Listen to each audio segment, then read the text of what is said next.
마라도의 새벽은 거친 파도 소리와 짙은 해무로 시작된다. 육지에서 멀리 떨어진 이 작은 섬의 공기에는 억척스러운 생명력과 짭조름한 소금기가 뒤섞여 사람의 마음을 한없이 단단하게도, 때로는 한없이 외롭게도 만들었다. 김설이는 이 섬을 사랑했고 또 미워했다. 이곳은 그녀의 어머니와 그 어머니의 어머니가 평생을 물질하며 삶을 일군 터전이었고, 동시에 그녀가 도망치듯 돌아와 자신의 가장 큰 비밀을 품고 살아가는 유배지이기도 했다. 항렬아, 한솔아파도 가까이 가지 말랬지. 설이가 운영하는 작은 식당 마라 식당 앞. 쌍둥이 형제가 자기들 키만한 갈매기를 쫓아 아슬아슬하게 물가를 넘나들고 있었다. 똑같이 생긴 얼굴이었지만 성격은 판이하게 달랐다. 형인 한결이는 모험심이 강하고 동생을 지키려는 의지가 강했으며, 동생 한솔이는 조용하고 관찰력이 깊었다. 설이는 잠시 끓이던 전복죽 솥을 내려놓고 밖으로 나와 두 아이의 손을 잡았다. 아침 햇살에 반짝이는 아이들의 까만 눈동자를 볼 때면 5년 전 서울에서의 악몽 같은 기억은 먼지처럼 흩어지는 듯했다. 그녀에게 아이들은 존재의 이유였다. 그 남자의 얼굴도, 이름도 잊었다. 아니, 잊으려 발버둥 쳤다. 기억나는 것은 값비싼 위스키 냄새와 절망에 젖은 목소리, 그리고 어둠 속에서 느껴졌던 지독한 외로움의 무게뿐이었다. 그 하룻밤의 실수가 남긴 두 개의 보물. 설이는 아이들을 지키기 위해서라면 무엇이든 할 수 있었다. 평화로운 일상은 매끈한 구두와 값비싼 양복을 차려입은 이방인의 등장으로 깨졌다. 서울에서 왔다는 남자는 마을 회관 앞에 딱딱한 공고문을 붙이고는 감정 없는 목소리로 설명했다. 대한민국 최대 기업인 진성그룹이 말아도 해안선 전체를 아우르는 동양 최대 규모의 해양 리조트, 진성블루 엘리시안을 건설한다는 것이었다. 그들이 평생을 지켜온 바다와 밭이, 그들의 삶 자체가 거대한 자본 앞에 지워질 위기에 처한 것이다. 제시된 보상금은 턱없이 부족했다. 이게 무슨 개뼈다귀 같은 소리야. 우리더러 이 섬을 떠나라고. 평생을 바다에 바친 우리 해녀들은 이제 어디 가서 먹고 살라고. 자부심 강하고 억척스러운 마라도 사람들의 분노가 들불처럼 번져나갔다. 설이는 차가운 분노가 온몸에 퍼지는 것을 느끼며 공고문을 응시했다. 그리고 그녀의 시선은 공고문 하단에 박힌 진성그룹의 로고에 멎었다. 별과 왕관을 형상화한 익숙하면서도 낯선 그 문양. 심장이 바닥으로 곤두박질 치는 것 같았다. 5년간 억지로 눌러왔던 기억의 빗장이 풀리며 그날 밤의 모든 것이 생생한 파도가 되어 그녀를 덮쳤다. 5년 전 20살의 김설이에게 서울은 거대하고 무자비한 정글이었다. 고향에 계신 어머니의 병원비를 벌기 위해 상경했지만 세상은 그녀에게 친절하지 않았다. 그날은 유독 최악의 날이었다. 아침에는 식당 아르바이트에서 사장의 부당한 요구에 반항하다 쫓겨났고, 만원 지하철에서는 성추행을 당할 뻔했으며, 저녁에 일하는 그랜드 에이펙스 호텔 연회장에서는 손님의 실수로 와인을 쏟았다는 누명을 쓰고 지배인에게 호되게 꾸중을 들었다. 그녀는 화장실에 숨어 소리 죽여 울었다. 자신이 이 거대한 도시에서 얼마나 하찮고 무력한 존재인지 뼈저리게 느꼈다. 같은 시각 호텔 최고층 펜트하우스에서 강태무는 자신의 세계가 무너져 내리는 것을 경험하고 있었다. 그는 진성그룹의 유일한 후계자였고 원하는 모든 것을 가질 수 있는 남자였다. 하지만 지금 그의 손에 들린 진단서는 그 모든 것을 무의미하게 만들었다. 비폐쇄성 무정자증. 2년 전 빗길에서 일어난 끔찍한 교통사고의 후유증이었다. 그 사고로 그는 동승했던 약혼녀를 잃었고 자신의 몸에는 생명의 씨앗을 영원히 만들 수 없는 상처가 남았다. 의사는 기적은 없다고. 자연 임신 가능성은 0%라고 단언했다. 대를 이어야 한다는 숙명을 짊어진 재벌가의 후계자에게 그것은 사형 선고나 다름없었다. 그날 밤 호텔에서 열린 파티는 그에게 고문이었다. 억지로 웃으며 사람들을 대했지만 그의 속은 지옥처럼 타들어가고 있었다. 그는 술을 마셨다. 독한 위스키를 물처럼 들이켰다. 그의 철옹성 같던 이성이 서서히 마비되어 갔다. 사건은 거대한 샹들리에가 암흑 속으로 사라지면서 시작되었다. 호텔 전체의 전력이 나간 것이다. 비명과 혼란 속에서 술에 취해 비틀거리던 강태무는 누군가와 부딪혔다. 그는 어둠 속에서 자신을 만나기로 했던 새 약혼녀 윤채린의 향수 냄새를 맡았다고 착각했다. 아니, 그렇게 믿고 싶었다. 이제야 오는 거야. 그는 억눌렀던 모든 절망과 분노를 터뜨리며 여자의 팔을 잡아챘다. 그의 눈에는 아무것도 보이지 않았다. 그저 모든 것을 파괴하고 싶은 충동과 지독한 자기 혐오만이 가득했다. 그는 여자를 가장 가까운 스위트룸으로 거칠게 끌고 들어갔다. 그 밤은 두 부서진 영혼의 충돌이었다. 한 남자의 완전한 절망과 한 여자의 극심한 피로와 충격이 어둠 속에서 뒤섞였다. 그것은 사랑이 아니었다. 서로의 얼굴도 모른 채 각자의 고통 속에서 서로를 익명의 존재로 삼아 기댔던 처절한 하룻밤이었다. 김소리가 정신을 차렸을 때 새벽의 푸른빛이 창문을 통해 스며들고 있었다. 낯선 침대, 낯선 남자. 그녀는 공포에 질려 숨을 죽였다. 남자는 깊은 잠에 빠져 있었다. 새벽빛에 드러난 그의 얼굴은 조각처럼 아름다웠지만 지독한 고통에 일그러져 있었다. 바닥에 흩어진 그의 소지품 사이에서 그녀는 진성그룹의 로고가 박힌 명함 지갑을 발견했다. 그 순간 서리는 도망쳐야 한다는 생각밖에 들지 않았다. 그녀는 옷을 주워 입고 유령처럼 방을 빠져나왔다. 서울이라는 도시를, 그날 밤의 기억을 영원히 지워버리고 싶었다. 얼마 후 그녀는 모든 것을 정리하고 고향 마라도로 돌아왔다. 그리고 다시는 육지로 나가지 않으리라 맹세했다. 그리고 지금 5년이라는 시간의 강을 건너 그 기억의 주인이, 그녀 아이들의 아버지가 그녀의 삶의 터전을 파괴하기 위해 돌아온 것이다. 이 얼마나 잔인한 운명의 반복인가. 엄마, 왜 그래? 어느새 다가온 한결이가 걱정스러운 눈으로 서리의 얼굴을 살폈다. 한소리도 조용히 다가와 엄마의 옷자락을 꼭 쥐었다. 아이들의 따뜻한 천이 서리에게 정신 차리라고 말하는 것 같았다. 그녀는 두 아이를 끌어안았다. 이 아이들은 그녀의 비밀이자 그녀의 보물이고 그녀가 살아가는 이유였다. 진성그룹의 총수가, 저 거대한 남자가 이 아이들의 존재를 알게 된다면 무슨 일이 벌어질까? 상상만으로도 끔찍했다. 두려움이 심장을 얼어붙게 만들었지만 그 차가운 얼음 밑에서 뜨거운 무언가가 솟아올랐다. 그것은 분노이자 모성애였다. 5년 전 그녀는 도망쳤다. 서울에서. 그 남자에게서. 하지만 지금은 달랐다. 그녀의 등 뒤에는 지켜야 할 두 아이가 있었고 발밑에는 지켜야 할 고향이 있었다. 이번에는 도망치지 않을 것이다. 서리는 거친 파도가 부서지는 해안선을 바라보았다. 그녀의 눈빛은 전쟁을 준비하는 어미 늑대처럼 단단하고 결연했다. 진성그룹 본사의 회의실은 냉랭한 긴장감으로 가득했다.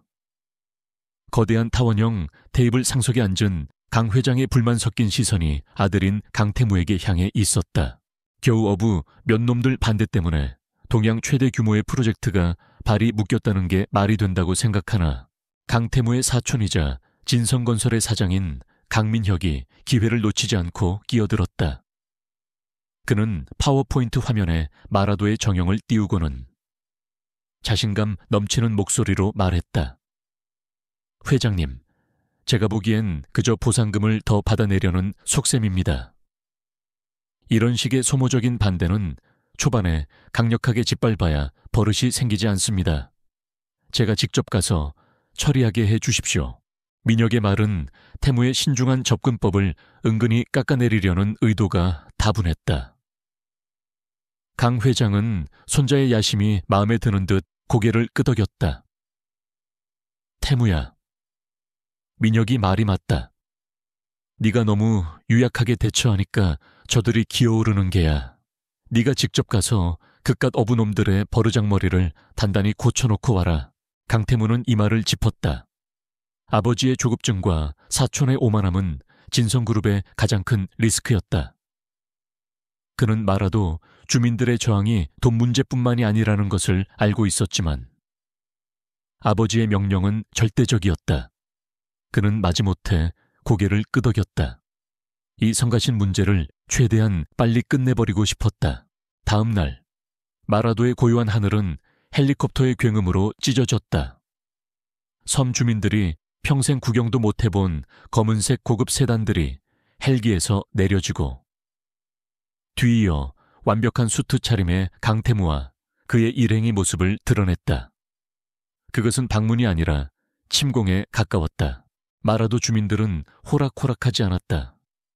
섬의 최고 어른이자 해녀들의 대장이었던 욕쟁이 할머니를 필두로 주민들은 삽과 괭이를 들고 길을 막아섰다. 어디서 굴러먹던 갯뼈다귀들이 감히 우리 바다에 흑칠을 하려고 들어. 돈이면 단줄 알아. 썩 꺼지지 못해. 그들은 욕설과 함께 미역 줄기를 던지며 격렬하게 저항했다. 김서리는 사람들 가장 뒤편에서 두 아이를 꼭 끌어안은 채 창백하게 질린 얼굴로 상황을 지켜보고 있었다. 심장이 목구멍까지 차오른 듯 숨이 막혔다. 강태무. 5년 전 그 남자가 바로 눈앞에 있었다. 강태무는 쏟아지는 오물과 욕설에도 눈 하나 깜짝하지 않았다. 그는 이런 혼란에 익숙하다는 듯 무표정한 얼굴로 상황을 관망했다. 그리고는 박비서에게 짧게 지시했다. 해안선을 직접 둘러봐야겠다. 그는 시위하는 주민들을 없는 사람 취급하며 해안선을 따라 나 있는 좁은 길로 발걸음을 옮겼다. 강민혁이 득의양양한 미소를 지으며 그의 뒤를 따랐다. 바로 그 순간이었다. 어른들의 소란스러움에 흥미를 잃은 한결이가 바위 틈에서 움직이는 희귀한 개를 발견하고는 동생 한솔이의 손을 잡아 끌었다. 한솔아, 저기 봐, 엄청 큰 개야. 아이들은 순식간에 서리의 손을 벗어나 바위 쪽으로 난 작은 샛길로 달려 내려갔다. 그 길은 공교롭게도 강태무가 걸어가고 있는 해안길과 바로 만나는 지점이었다. 강태무는 마라도에 거친 해안선을 보며 못마땅한 표정으로 말했다. 설계팀에 전해 이따위 자갈밭을 전부 백사장으로 바꾸려면 예산이 얼마나 더 드는지 보고하라고. 그의 발걸음이 멈칫했다. 그의 눈앞. 바위 앞에 작은 무릉덩이에 쭈그려 앉아 무언가를 열심히 들여다보는 두 아이가 있었다. 아이들이 인기척을 느끼고 고개를 드는 순간 강태무의 시간은 그대로 멈췄다. 그의 머릿속에서 불가능이라는 단어가 비명처럼 울렸다. 하지만 그의 눈은 명백한 현실을 보고 있었다. 자신과 똑 닮은 두 개의 얼굴, 장난기 넘치는 눈매, 고집스럽게 담은 입술, 머리카락이 흩날리는 모양까지. 그는 자신의 앨범 속에서 수없이 보았던 어린 시절의 자신을 보고 있었다. 뇌리를 스치는 의사의 차가운 목소리. 0%의 확률입니다. 그 단호한 선고가 눈앞의 기적과 같은 현실과 부딪히며 그의 이성을 마비시켰다. 그는 얼어붙은 차에 두 아이에게서 눈을 떼지 못했다. 그의 곁에 서 있던 강민혁 역시 아이들을 보고는 순간 표정이 굳었다. 그는 아이들과 강태무의 얼굴을 번갈아 쳐다보았다. 그의 눈에 스친 것은 단순한 놀라움이 아니었다. 그것은 번뜩이는 충격과 함께 교활한 계산의 빛이었다. 이 말도 안 되는 상황을 이용할 수 있는 새로운 기회. 한결아 한소라. 그때 한 여자가 바위길을 비틀거리며 달려왔다. 김설이었다. 그녀의 얼굴은 피가 모두 빠져나간 것처럼 하얗게 질려 있었다. 그녀는 도착하자마자 아이들을 낚아채듯 쳤던 자신의 등 뒤로 숨겼다. 마치 맹수로부터 새끼를 지키려는 어미처럼 그녀는 감히 강태무를 쳐다보지도 못한 채 땅바닥에 시선을 고정한 채 말했다. 죄송합니다. 아이들이 실례를 했습니다. 그녀의 목소리는 주체할 수 없이 떨리고 있었다. 그 극단적이고 필사적인 반응이 강태무의 의심에 마지막 쐐기를 박았다. 평범한 마을 주민이라면 미안해 할지언정 저렇게까지 공포에 질리지는 않을 것이다. 그는 처음으로 여자를 제대로 쳐다보았다. 허름한 옷차림의 평범한 시골 여자. 하지만 그녀의 두려움은 너무나도 선명했다. 그의 시선이 칼날처럼 날카로워졌다. 이름이 뭐지? 그의 낮고 위압적인 목소리에 서리의 어깨가 움찔했다. 그녀는 거의 들리지 않는 목소리로 자신의 이름을 중얼거리고는 아이들을 끌고 도망치듯 그 자리를 떠났다. 강민혁은 사라지는 서리의 뒷모습을 의미심장한 미소로 바라보았다. 강태무는 그 자리에 못 박힌 듯 서 있었다. 리조트 프로젝트도, 주민들의 반대도, 그 무엇도 더 이상 중요하지 않았다. 그의 방문 목적 전체가 의미를 잃었다. 임시로 마련된 숙소로 돌아온 강태무는 내내 침묵을 지켰다.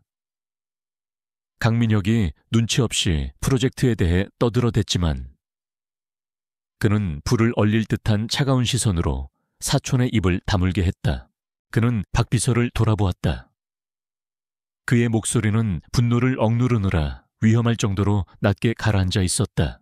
김설이 그 여자에 대해 알아내 5년 전 서울에서의 행적을 포함해서 머리카락 한 올까지 모든 것을 박 비서는 그의 눈에서 처음 보는 광기를 읽고 등골이 서늘해지는 것을 느끼며 고개를 숙였다.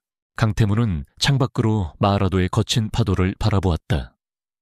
그는 이 땅을 정복하기 위해 이곳에 왔다. 하지만 그는 자신의 존재 자체를 뒤흔들 수 있는 거대한 미스터리와 마주했다. 그의 싸움은 이제 마을 주민들과의 싸움이 아니었다. 자신의 과거, 그리고 불가능한 현실과의 전쟁이 막 시작되고 있었다. 강태무는 마라도에 마련된 임시 숙소에서 밤을 새웠다. 바깥에서는 거친 비바람이 섬을 집어삼킬 듯 몰아치고 있었고 그의 내면에서도 그에 못지않은 폭풍이 휘몰아치고 있었다. 천하의 강태무가 평생을 자신의 통제 아래 세상을 움직여온 그가 작은 시골 여자와 두 아이 앞에서 속수무책으로 흔들리고 있었다. 리조트 프로젝트는 이미 그의 머릿속에서 완전히 지워진 지 오래였다. 그의 모든 신경은 오직 김설이라는 이름, 석재만 집중되어 있었다. 박 비서는 유령처럼 조용히 움직여 하룻밤 사이에 기적과도 같은 결과물을 만들어냈다. 보고서입니다. 태블릿 화면에 떠오른 정보는 간결하고 명확했다. 김설이 마라도 출생 모치는 섬에서 존경받던 상군 해녀였으나 5년 전 지병으로 사망. 가족 관계는 깨끗했다. 그리고 가장 중요한 부분. 5년 전, 약 6개월간의 서울 거주 기록. 그녀가 전전했던 여러 아르바이트 목록 가장 위에 그랜드 에이펙스 호텔에서 단 하루 근무했던 케이터링팀 일용직 기록이 선명하게 박혀 있었다. 날짜는 그의 인생이 암흑으로 떨어졌던 바로 그날이었다. 더 이상 의심이 아니었다. 그것은 소름 끼치는 사실의 조각이었다. 강태무의 목소리는 쇠소리처럼 낮게 가라앉았다. 샘플은 이미 확보하여 서울로 보냈습니다. 국내 최고의 유전자 연구소에 직접 의뢰했습니다. 결과는 몇 시간 안에 나올 겁니다. 박 비서는 이미 모든 것을 예측하고 움직이고 있었다.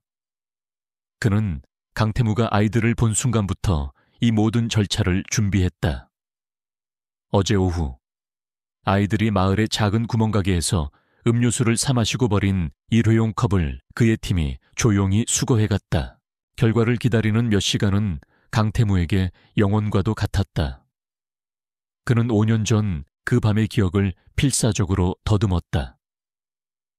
뇌수를 흔들던 독한 알코올, 뼈를 깎는 듯한 상실감, 칠흑 같은 어둠, 그리고 윤채린의 인공적인 명품 향수 냄새가 아닌 희미하게 남아있는 들꽃 향기, 사교계의 제잘거림이 아닌 공포에 질린 여자의 침묵, 기억의 조각들은 그가 당연하게 여겼던 사실들과 어긋나 있었다.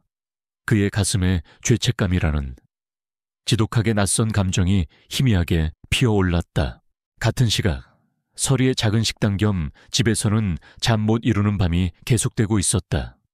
그녀는 그가 아이들을 보았다는 것을, 그리고 자신을 조사하고 있다는 것을 직감했다. 지난 5년간 위태롭게 쌓아 올린 평화의 성이 무너져 내리는 소리가 들리는 듯했다. 그녀는 잠든 두 아이의 얼굴을 내려다보았다. 한결이와 한솔이, 그녀의 세상 전부인 아이들. 다시 도망칠까? 아니, 이번에는 도망칠 곳조차 없었다. 대표님, 박 비서가 내민 태블릿의 화면이 어두운 방 안에서 유일한 빛을 발하고 있었다. 암호화된 파일이 열리고 강태무의 시선은 화면 가장 마지막 줄에 박혔다. 친자 관계 확률 9.999%. 세상이 멈췄다. 창밖에서는 여전히 폭풍우가 몰아치고 있었지만 강태무의 내면을 강타한 폭풍은 소리 없이 모든 것을 파괴했다. 의학적 불가능, 절대적 절망의 밤에서 태어난 기적, 그는 신도, 운명도 믿지 않았지만 지금 눈앞의 현실을 설명할 다른 단어를 찾을 수 없었다. 그는 아무 말 없이 자리에서 일어났다. 박 비서의 만류도 뿌리친 채 차키 하나만 들고 폭풍 속으로 걸어 나갔다. 빗줄기가 그의 온몸을 때렸지만 그는 아무것도 느끼지 못하는 것 같았다. 서리의 식당 문이 부서져라 울렸다. 겁에 질린 서리가 문을 열자 비에 흠뻑 젖은 강태무가 유령처럼 서 있었다. 그는 안으로 들어섰다. 그의 거대한 존재감만으로도 작고 아늑한 공간에 모든 공기가 빨려 나가는 듯했다. 그는 서리의 낡은 나무 식탁 위에 태블릿을 던졌다. 화면의 빛이 서리의 창백한 얼굴 위로 어른거렸다. 설명해. 그의 목소리는 분노와 경의, 혼란이 뒤섞인 맹수의 으르렁거림 같았다. 서리는 화면 속의 숫자를 보고는 모든 것을 포기했다. 그녀의 다리에 힘이 풀리며 그 자리에 주저앉았다. 참아왔던 눈물이 본물처럼 터져나왔다. 그것은 지난 5년간 그녀가 혼자서 짊어져야 했던 모든 두려움과 슬픔, 그리고 외로움이 담긴 울음이었다. 그녀는 울면서 모든 것을 털어놓았다. 지쳤던 하루, 칠흑 같았던 정전, 끔찍했던 실수, 그리고 도망치듯 돌아온 고향. 자신의 몸에 두 개의 심장이 뛰고 있다는 것을 알았을 때의 절망과 그럼에도 불구하고 아이들을 지키기로 결심했던 순간까지 그녀는 그에게서 어떤 것도 바란 적이 없으며 아이들을 이용해 무언가를 얻으려는 생각은 단 한 번도 해본 적 없다고 절규했다. 강태무는 표정 없는 얼굴로 그녀의 이야기를 모두 들었다. 그의 머릿속에서는 감정의 폭풍과 냉철한 이성이 격렬하게 싸우고 있었다. 하지만 그 혼돈 속에서 수정처럼 차갑고 명확한 하나의 생각이 떠올랐다. 그의 사업가적 본능이 이 통제 불가능한 상황을 장악하기 시작한 것이다. 그는 서리의 초라한 집과 그 안에서 잠들어 있을 자신의 아들들을 생각했다. 그리고 자신이 사는 거대한 성을 떠올렸다. 마침내 서리의 울음이 잦아들었을 때 강태무는 이전의 감정적 동요를 모두 지운 채 다시 냉혹한 CEO의 얼굴로 돌아와 있었다. 내 아들들은 이런 곳에서 자랄 수 없어. 그의 말은 요청이 아닌 통보였다. 그는 폭풍우가 몰아치는 창밖을 한번 보고는 서리에게 시선을 고정했다. 조건을 말하지. 첫째, 당신과 아이들은 당장 서울에 있는 내 집으로 들어온다. 둘째, 당신은 내 집에서 내 규칙에 따라 아이들의 엄마 역할에만 충실한다. 셋째, 그 대가로 말아도 블루 엘리시안 프로젝트는 영구적으로 취소한다. 이 섬은 건드리지 않겠다. 마지막으로 당신과 아이들의 평생은 내가 책임진다. 그것은 타협의 여지가 없는 최후 통첩이었다. 그는 그녀의 고향에 대한 사랑을 인질로 삼아 그녀를 굴복시키고 있었다. 그의 방식대로 가장 효율적이고 무자비한 해결책이었다. 이것만이 당신의 아이들과 당신의 마을을 동시에 지킬 수 있는 유일한 방법이야.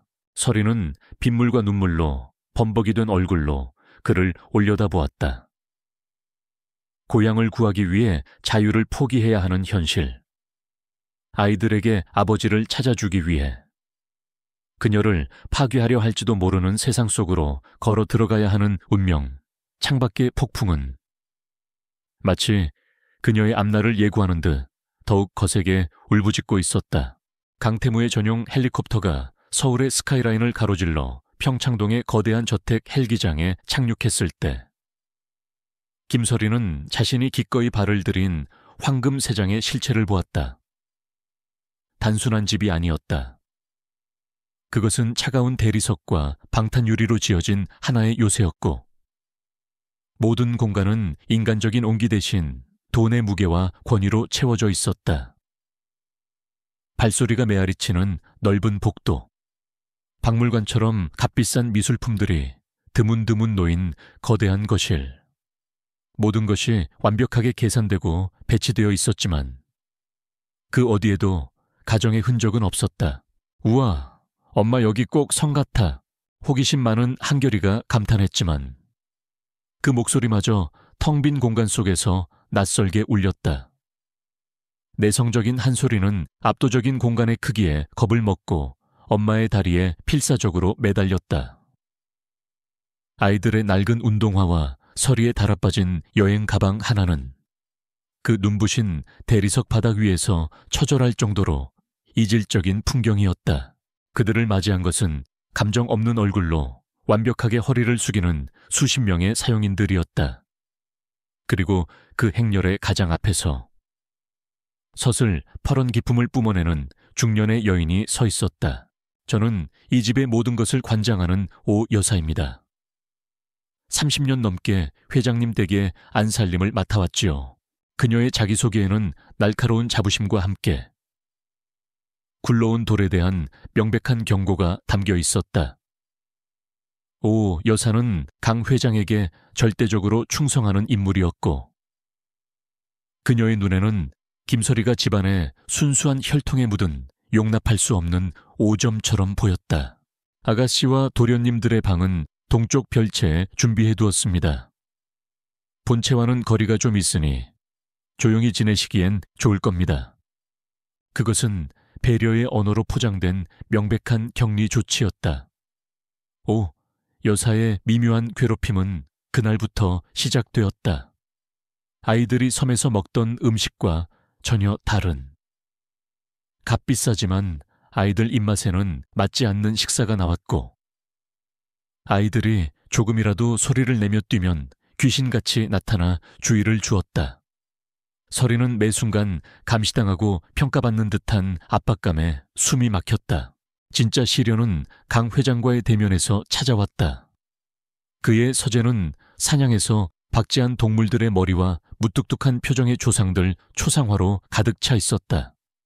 혈통과 지배에 대한 그의 집착을 노골적으로 보여주는 공간이었다. 강 회장은 서리를 위아래로 훑어보았다. 그는 쌍둥이를 바라볼 때는 마치 귀한 혈통의 망가지를 보는 듯한 만족감을 드러냈지만 서리를 향한 시선에는 벌레를 보는 듯한 혐오감이 가득했다. 네가 감히 내 손주들을 낳았다고 해서 네 분수가 달라지는 것은 아니다. 그의 목소리는 얼음장 같았다. 너는 그저 이 아이들을 품었던 시바디일 뿐이야. 그 이상도 이하도 아니니 주제 파악 똑똑히 하도록. 시바디. 그 모욕적인 단어가 서리의 심장에 비수처럼 박혔다. 강 회장은 수표책 대신 블랙카드를 그녀 앞으로 밀었다. 한도 없는 카드다. 이걸로 입을 막고 쥐 죽은 듯이 조용히 살아라. 내 손주들을 완벽한 후계자로 키우는 것. 그게 내 유일한 존재 이유다. 그 역할이 끝나면 너는 이 집에서 사라지면 돼. 그 순간 서리의 안에서 무언가 단단한 것이 벼려졌다. 그녀는 공포에 떠는 대신 조용히 그 카드를 다시 밀어냈다. 그녀의 목소리는 떨리고 있었지만 그 안에는 꺾이지 않는 심지가 있었다. 회장님 손주이기 이전에 제 아들들입니다. 뭐라고? 저는 제 방식대로 제 아이들을 키울 겁니다. 돈은 필요 없습니다. 다만 아이들이 먹을 음식을 만들 작은 주방 공간을 하나 내주십시오. 그리고 제가 가져온 낡은 동화책들을 밤마다 읽어줄 수 있게 해주세요. 회장님께서 준비하신 어려운 공부책들 말고 제 아이들이 알아들을 수 있는 이야기를요. 그것은 거대한 성 안에서 그녀가 요구한 아주 작은 그러나 절대적인 그녀만의 영역이었다. 그것은 돈으로 그녀를 사려 했던 강 회장의 오만에 대한 가장 품위 있는 방역이었다. 창가에 서서 모든 것을 침묵 속에서 지켜보던 강태무의 눈썹이 미세하게 움직였다. 그는 자신의 아버지가 내뿜는 잔인한 권위와 그 앞에서 무너지지 않고 자신의 목소리를 내는 서리의 예상치 못한 강인함을 동시에 목격했다. 그녀는 돈을 보고 달려드는 하이에나가 아니었다. 새끼를 지키려는 어미 늑대였다. 그날 이후 강태무는 의도적으로 거리를 두었다. 그는 여전히 서툰 아버지였고 어색한 집주인이었다. 하지만 그는 지켜보기 시작했다. 그는 밤늦게 퇴근한 후에도 서재로 직행하는 대신 복도 끝에서 불이 켜진 작은 보조주방을 훔쳐보았다. 그곳에서는 서리가 아이들이 좋아하는 해물죽을 끓이고 있었다. 비싼 셰프가 만든 진수성찬을 거부하던 아이들은 엄마가 끓여준 죽은 2그릇씩 비웠다. 그는 아이들 방에서 새어나오는 서리의 나지막한 목소리에 귀를 기울였다.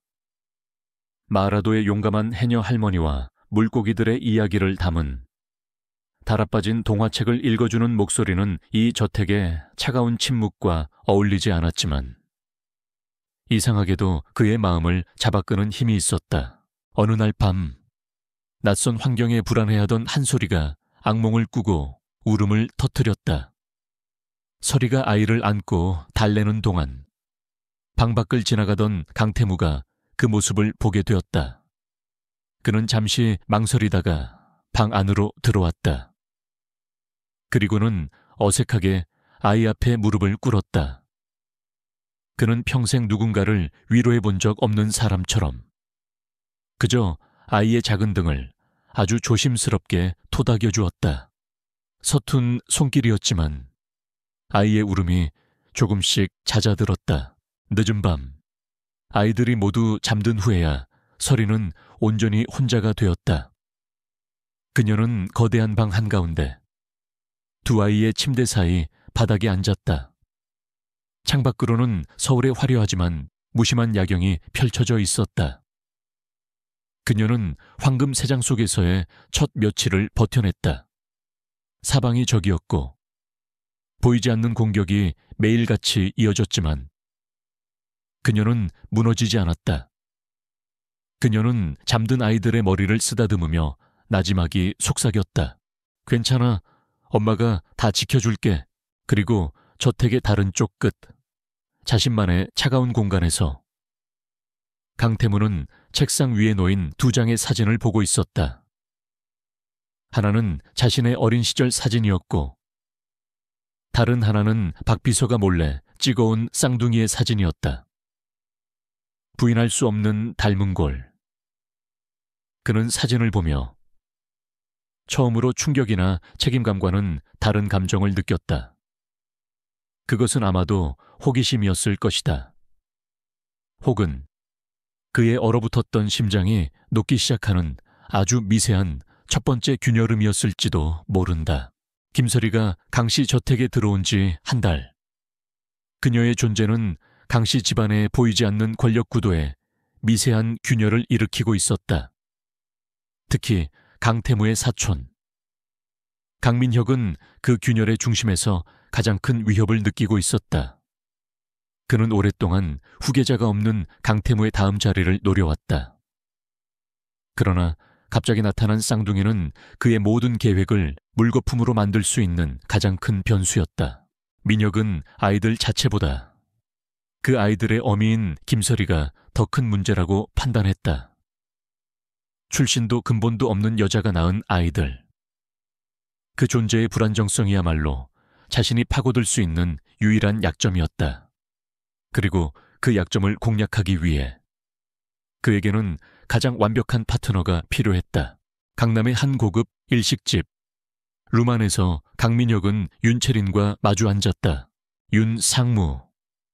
원하는 게 진성그룹의 안주인 자리라면 그 여자는 사라져야 합니다. 민혁이 서두 없이 본론을 꺼냈다.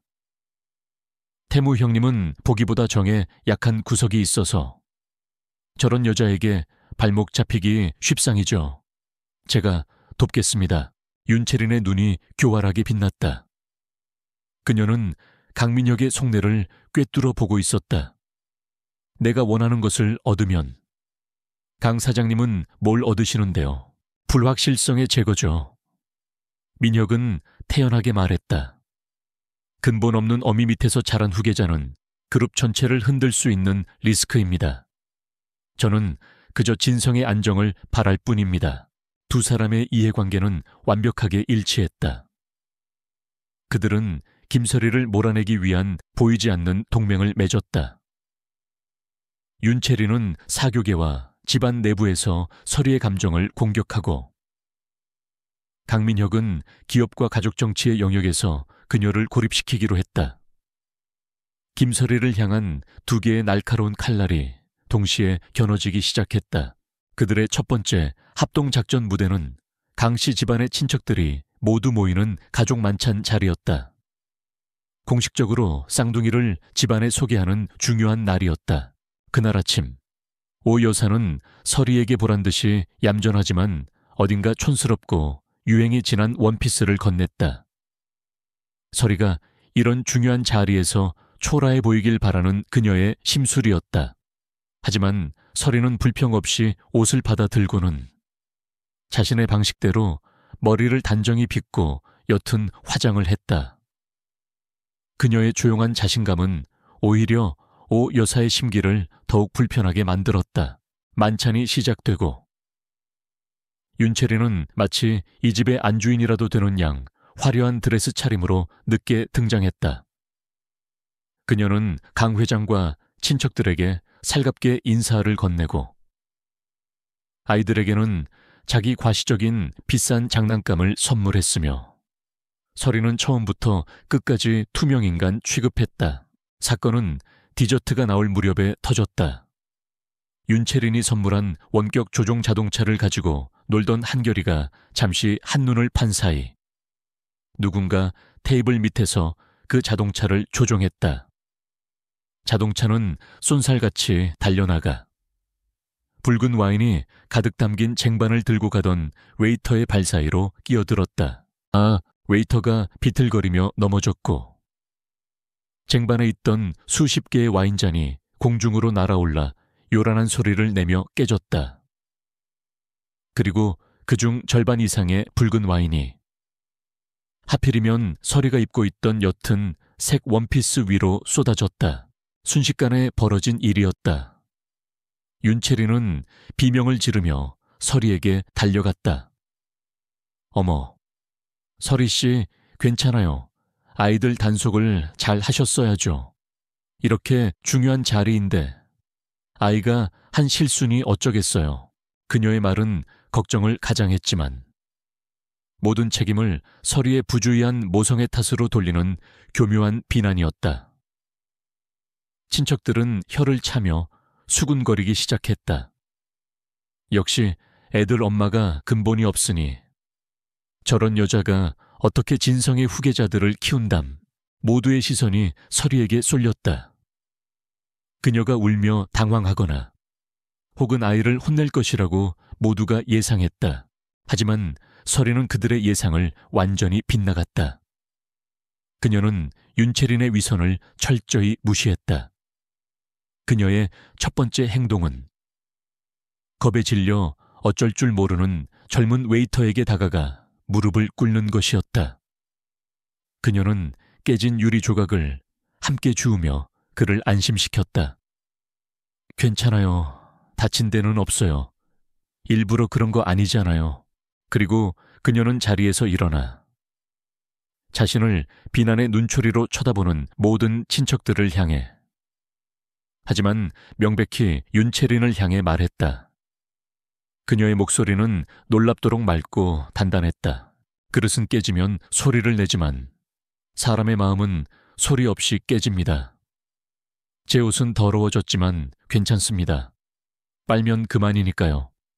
하지만 오늘 이 자리에서 즐거워야 할 아이의 순수한 마음이나 맡은 바를 다하려던 젊은이의 진심이 다치지 않았기를 바랄 뿐입니다. 그 말은 만찬장의 무거운 침묵을 가져왔다. 그것은 비난에 대한 변명이 아니라 상황의 본질을 꿰뚫는 품격 있는 일침이었다. 윤채린의 계략은 오히려 그녀를 천박하고 잔인하게 그리고 김서리를 지혜롭고 자비로운 사람으로 만들었다. 강 회장의 얼굴이 분노로 굳어졌다.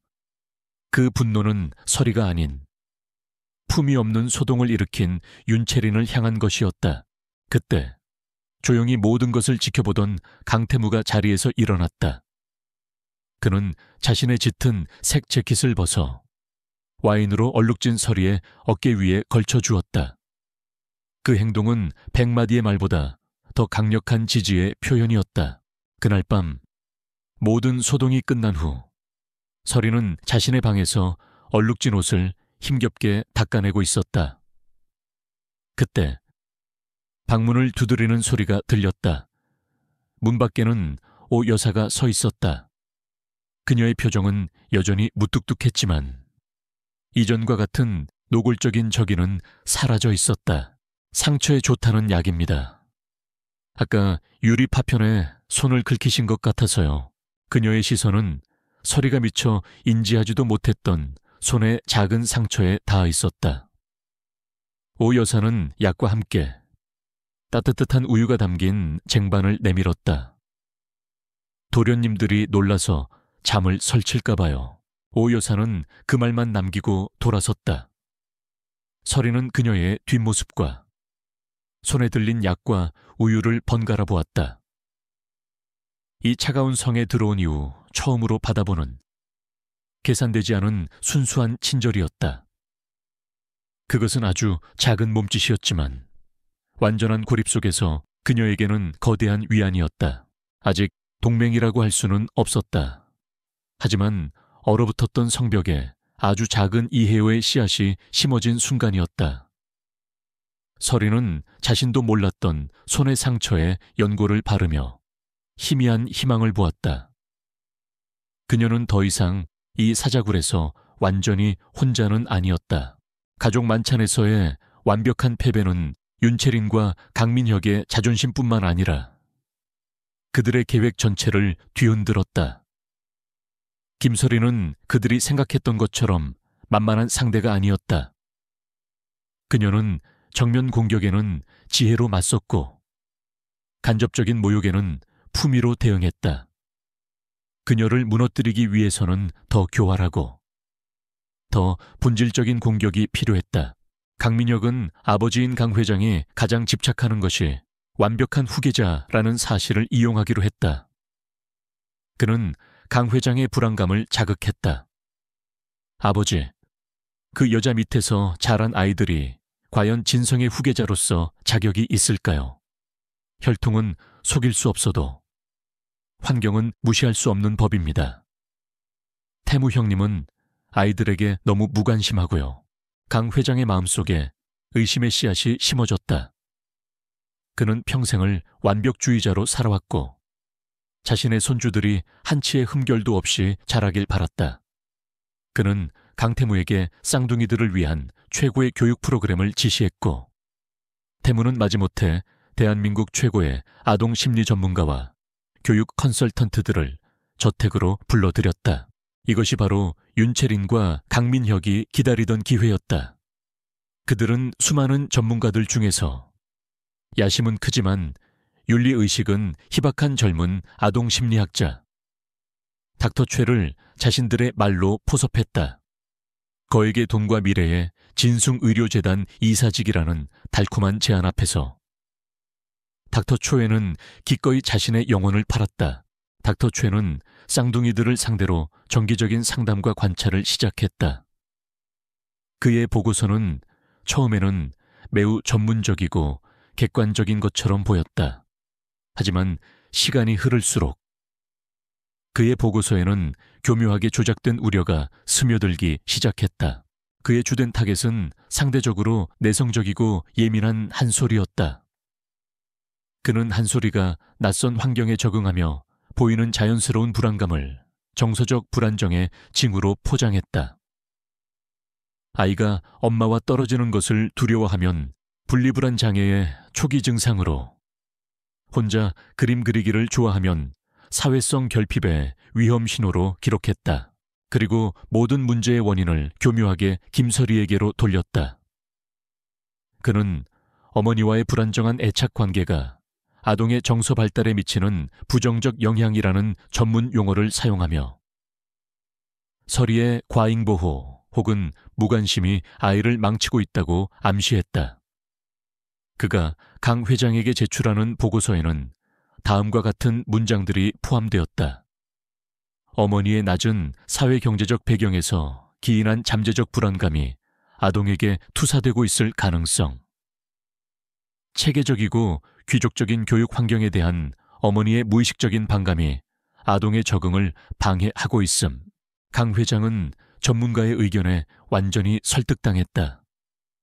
그의 눈에 김설이는 이제 단순히 근본 없는 여자가 아니라 자신의 완벽한 손주들을 망치고 있는 암적인 존재가 되어버렸다.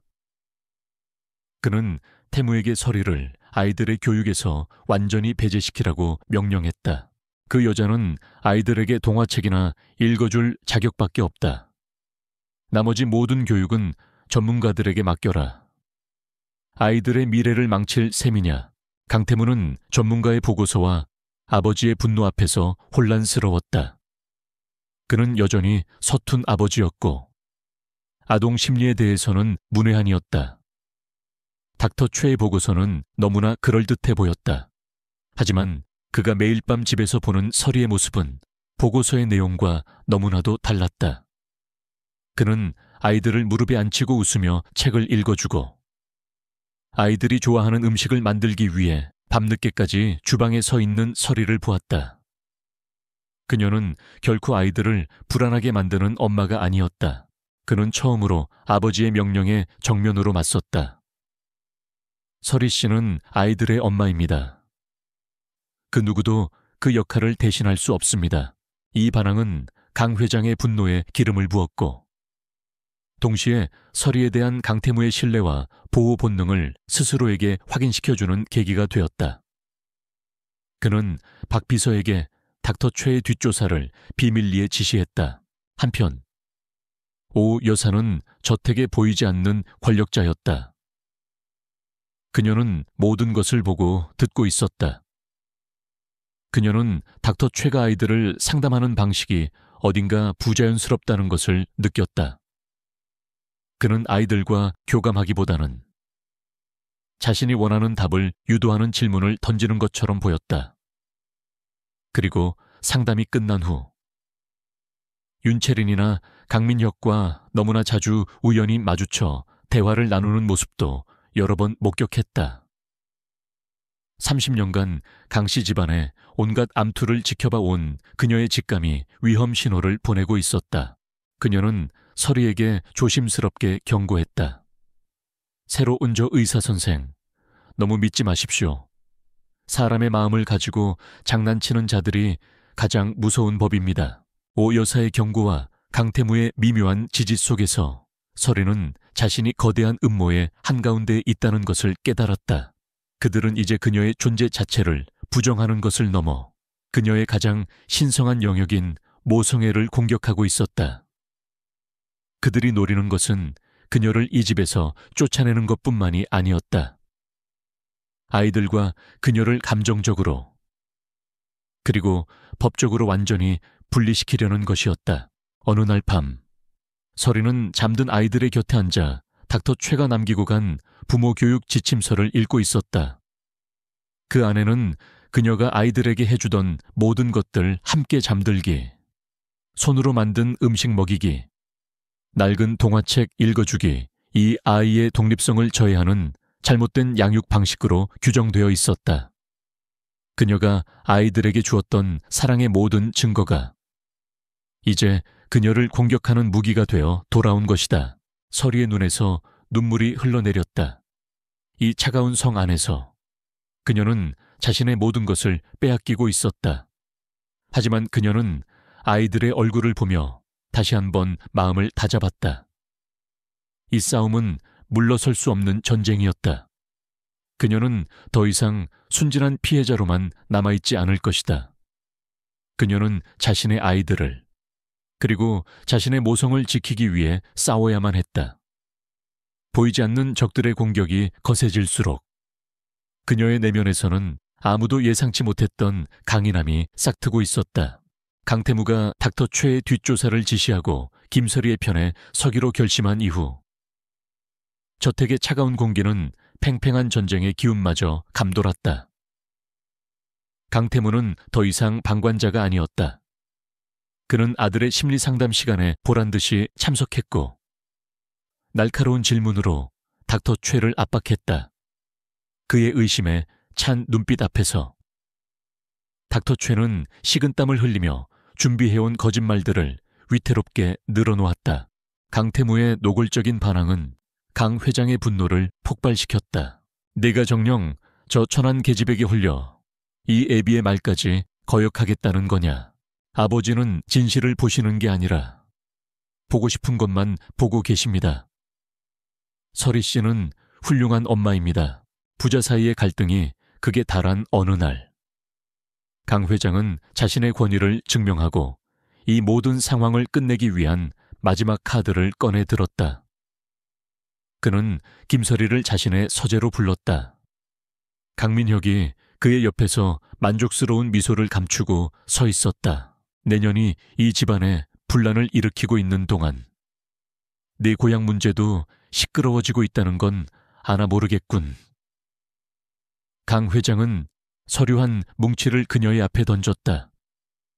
말아도 주민들의 반대가 계속되고 있어 이 사회의 우려가 크다. 네가 우리와 한편이라는 걸 증명할 마지막 기회를 주겠다. 그것은 기회가 아니라 벼랑 끝으로 떠미는 최후 통첩이었다. 강민혁이 악의적으로 부풀린 보고서에 따르면 말아도 주민들은 보상안을 전면 거부하고 무력 시위까지 계획하고 있었다. 마라도로 돌아가라. 강 회장이 명령했다.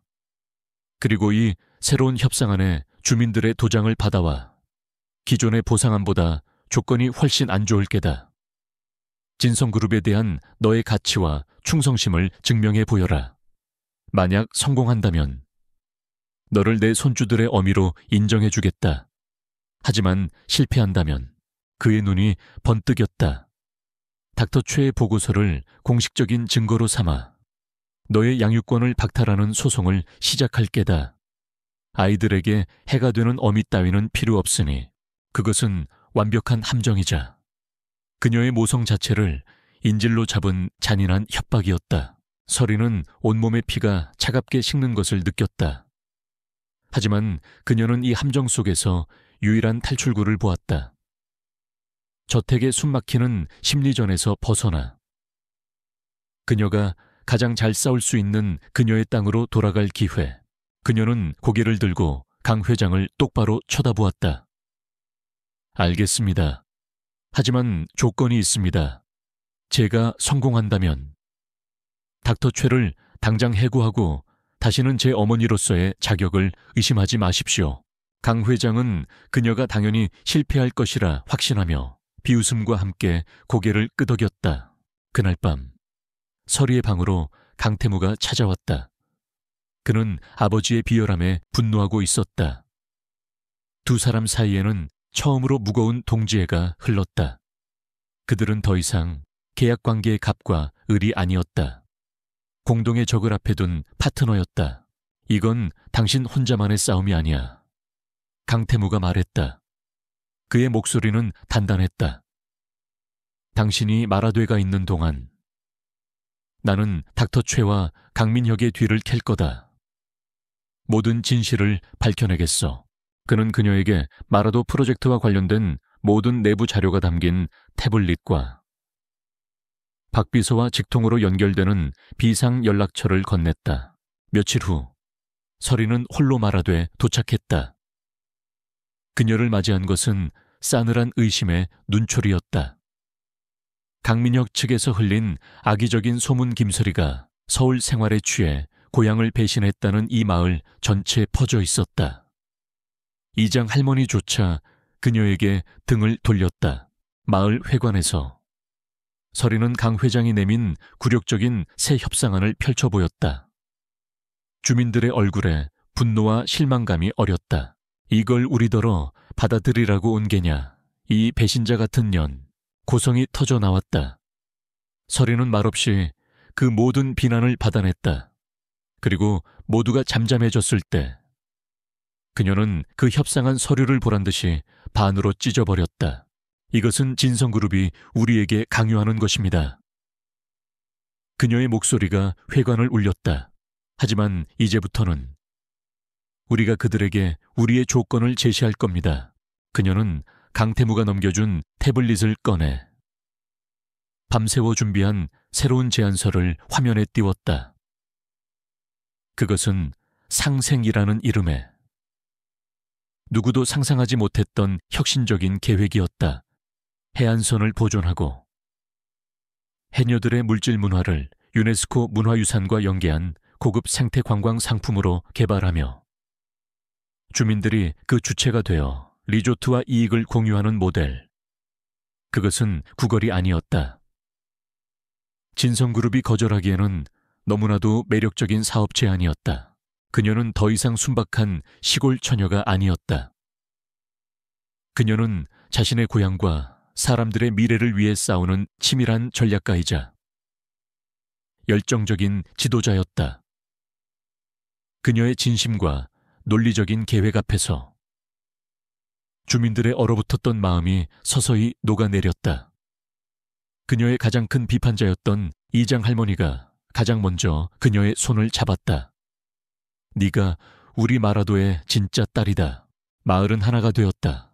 그날 밤 서리는 무티 보이는 곳에 서서 강태무에게 전화를 걸었다. 그녀의 목소리에는 이전에는 없었던 힘과 자신감이 실려 있었다. 유리, 준비됐어요. 서울의 저택에서 전화를 끄는 강태무는 책상 위에 놓인 서류를 내려다보았다. 박 비서가 방금 가져온 닥터 최의 뒷조사 파일이었다. 그의 도박 빚과 최근 강민혁이 비자금 계좌에서 흘러들어온 의심스러운 돈 거래 내역이 빼곡히 적혀 있었다. 강태무의 입가에 얼음처럼 차가운 미소가 떠올랐다. 이제 방역의 시간이었다. 두 개의 전선에서 동시에 시작될 것이다. 강태무가 보낸 전용 헬리콥터가 마라도의 흙먼지를 일으키며 내려앉았을 때 김서리는 더 이상 혼자가 아니었다. 그녀의 곁에는 마라도에서 가장 억척스럽고 존경받는 이장 할머니가 마치 백전노장처럼 굳건히 서 있었다. 그들은 전쟁터로 향하는 군인이었다. 같은 시각 진성그룹의 최고층 회의실은 살얼음판 같은 긴장감으로 가득했다.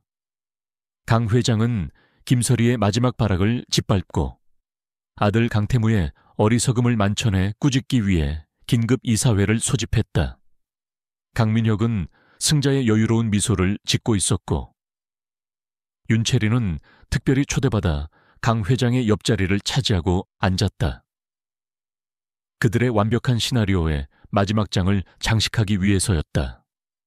그리고 그 시나리오의 활용점정은 회의실 한쪽에서 불안하게 대기하고 있던 닥터 최가 찍을 예정이었다. 회의실 문이 열리고 모두의 시선이 집중되었다. 하지만 들어온 것은 초라하게 고개를 숙인 김서리가 아니었다. 당당한 걸음걸이의 김서리와 그 옆에서 QBIP들 앞에서도 전혀 주눅들지 않는 기세의 촐로. 그 예상치 못한 조합에 회의실 안의 모든 사람들이 수군거리기 시작했다. 강 회장은 불쾌한 표정으로 회의의 시작을 알렸다. 강민혁 사장. 말아도 프로젝트 진행 상황에 대해 보고하게 강민혁은 기다렸다는 듯이 자리에서 일어났다.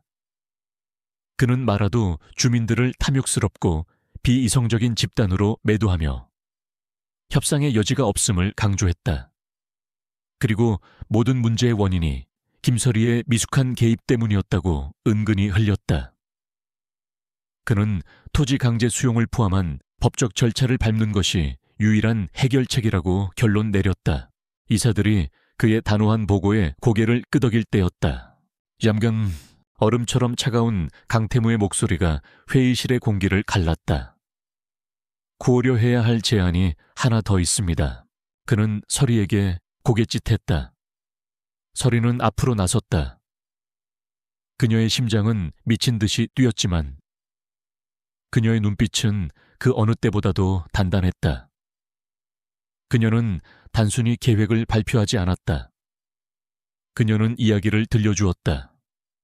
마라도의 역사와 해녀들의 삶, 그 거친 바다가 품고 있는 무한한 문화적 가치에 대해, 그리고 그녀는 마라도 상생 프로젝트를 공개했다. 그녀는 ROI 투자 자본 수익률, 브랜드 가치 제고, 지속가능 개발, ESG 경영과 같은 임원들이 가장 잘 알아듣는 언어를 사용했다.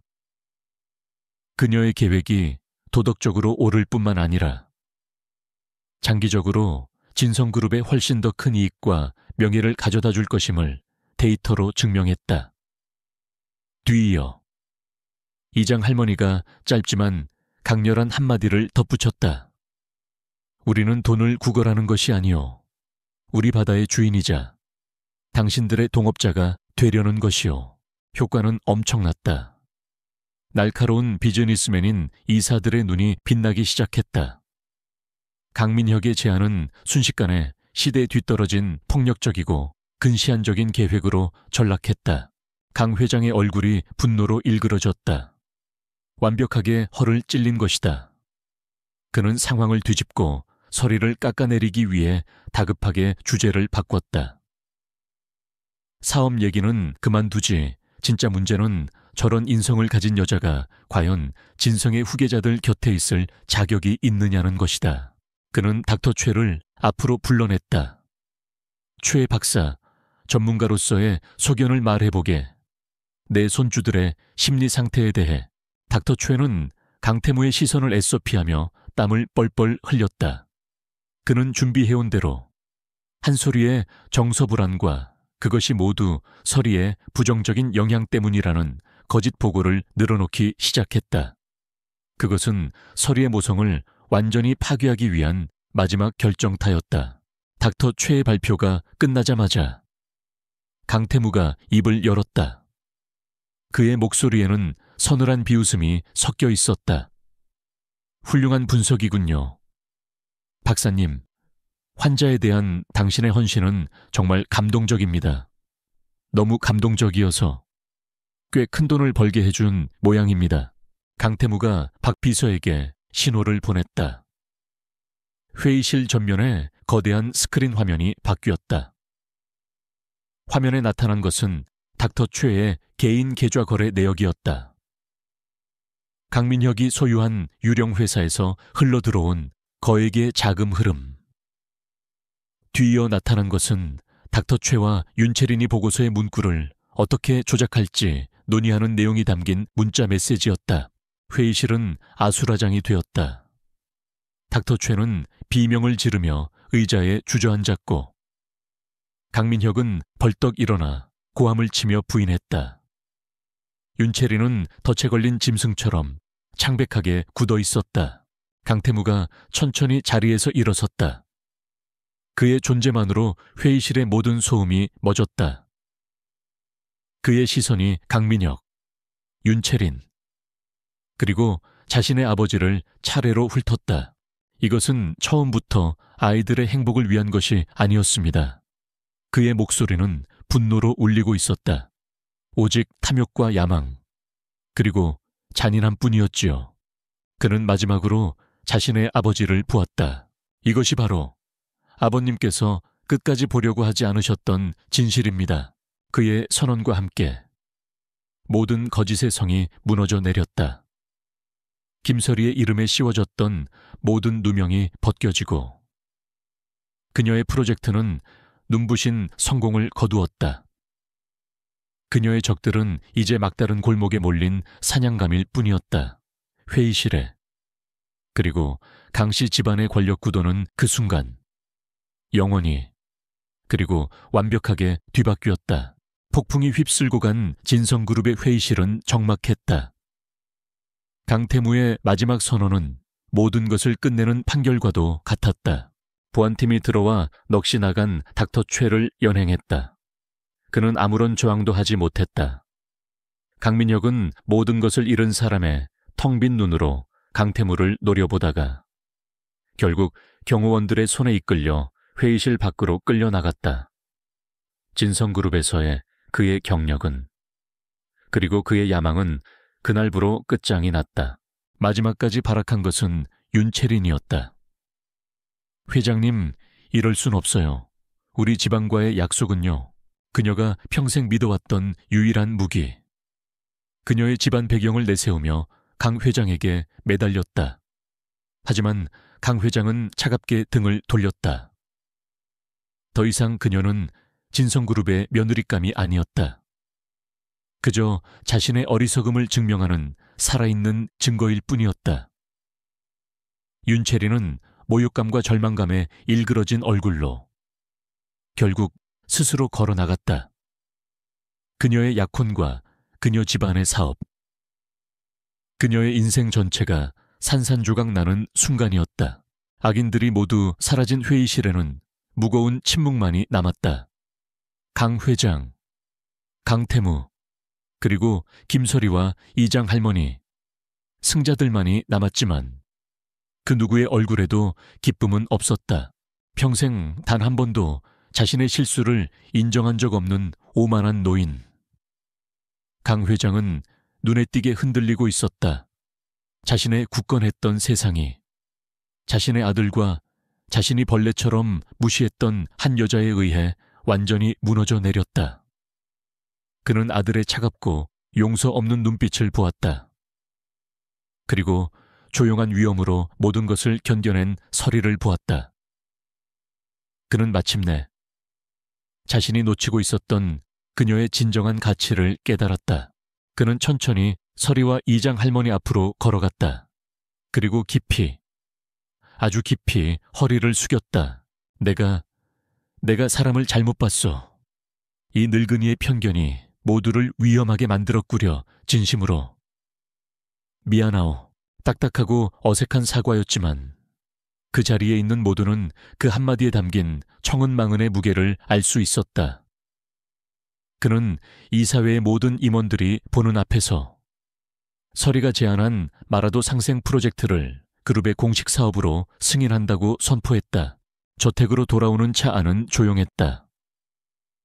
폭풍 같았던 위기가 끝나자 강태무와 설이 사이에는 어색한 정적이 흘렀다.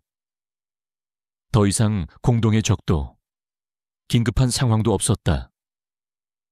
이제 그들은 외부의 압력 없이 오롯이 두 사람 사이의 감정만을 마주해야 했다. 생존을 위한 긴장감이 사라진 자리에 개인적인 감정의 미묘한 떨림이 자리 잡기 시작했다. 그날 밤 아이들이 모두 잠든 후 강태무는 테라스에 서 있는 서리를 찾아냈다.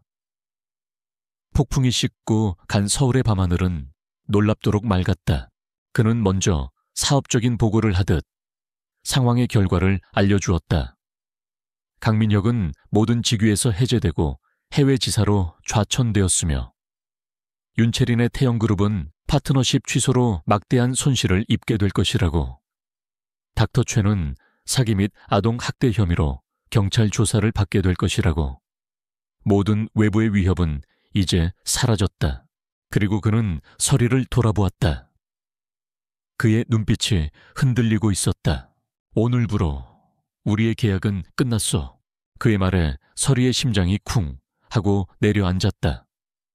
모든 싸움이 끝났으니 이제 그녀도 떠나야 한다는 뜻일까? 그녀가 어떤 반응도 보이기 전에 강태무가 말을 이었다. 그의 목소리는 더 이상 CEO의 것이 아니었다. 한 남자로서의 깊고 진솔한 음성이었다. 당신과 아이들을 지키기 위해 싸우면서 나는 변했소. 내 아들을 지키는 당신의 강인함을 존경하게 됐고 당신의 따뜻함에 기대고 싶어졌소. 그리고 어느 순간부터 그 모든 감정이 내가 부정할 수 없는 무언가가 되어버렸다는 걸 깨달았소.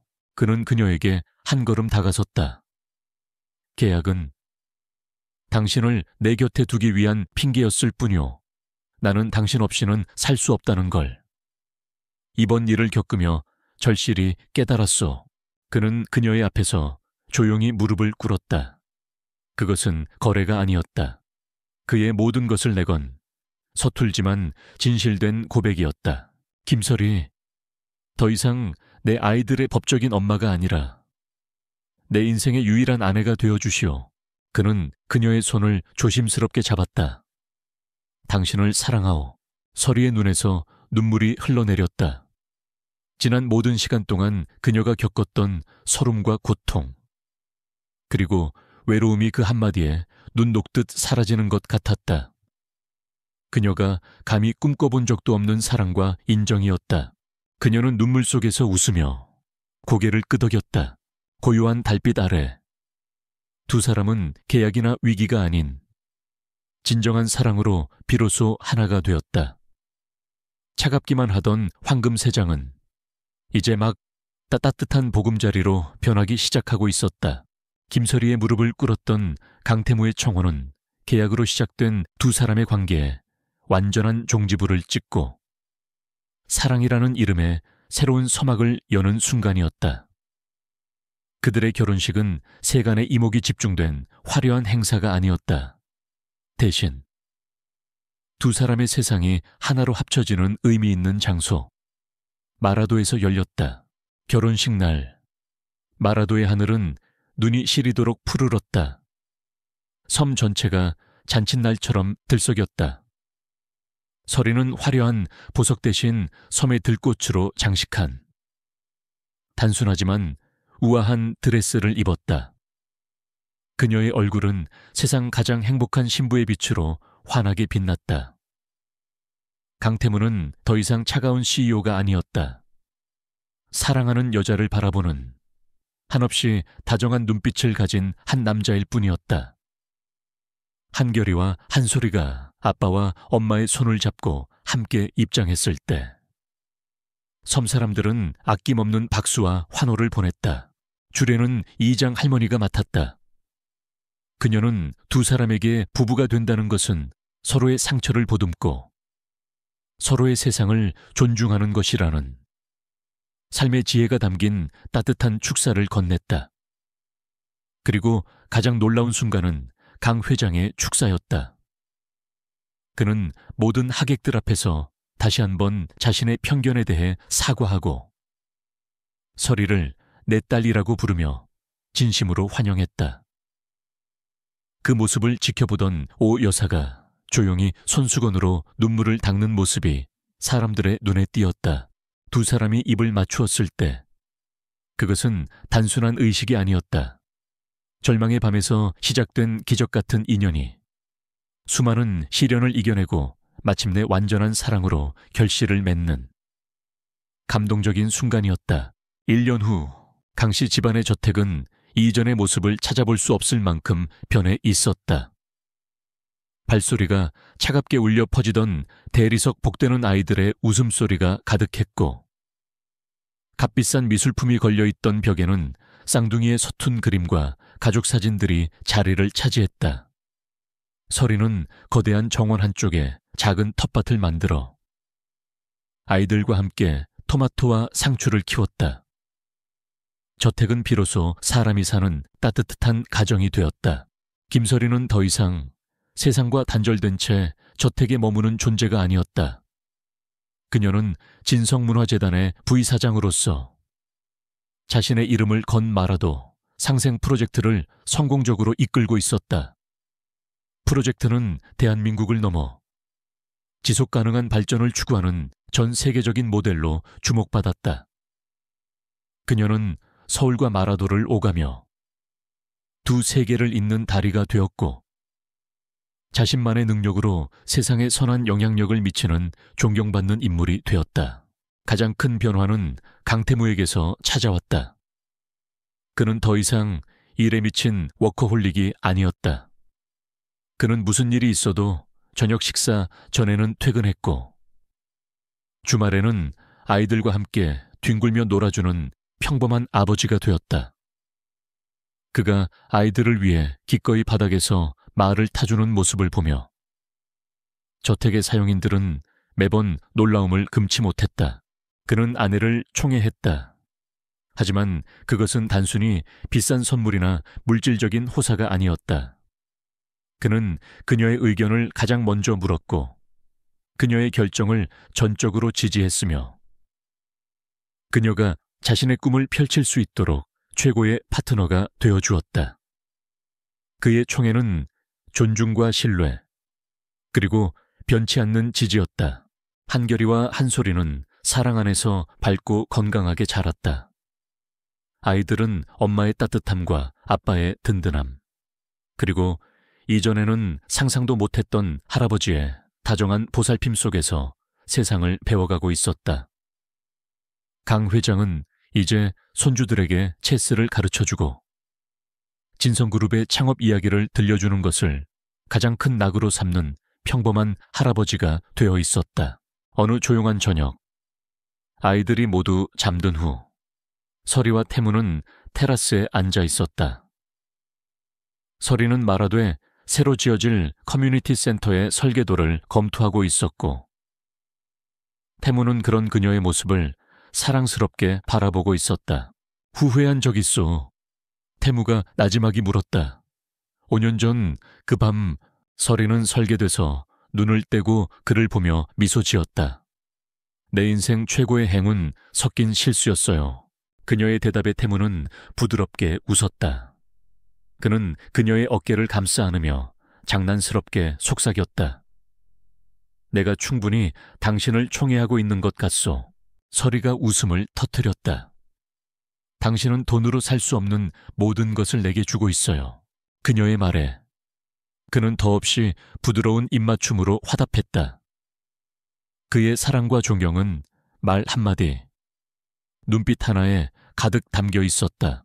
두 사람은 서로를 끌어안은 채 서울의 아름다운 야경을 내려다보았다. 절망으로 가득 찼던 과거의 어둠은 완전히 걷히고 그들의 앞에는 눈부신 새벽이 밝아오고 있었다.